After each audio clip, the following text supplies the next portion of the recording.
שלום. אני עכשיו אתן למתנדב לבחור קלף. למשל הוא בחר את זה. אני אומר לו לשים אותו פה.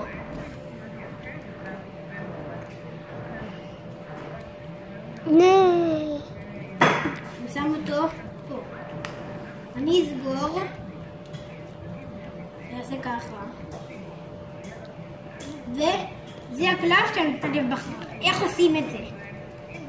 נותנים למתנדב לבחור קלף. אומרים לו לשים למשל כאן. בזמן שהוא שם את זה כאן, אנחנו עושים ככה.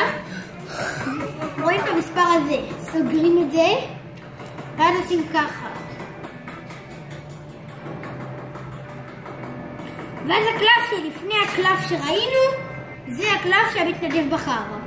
אם נהניתם תעשו לייק, אם לא, לא נורא. יאללה ביי.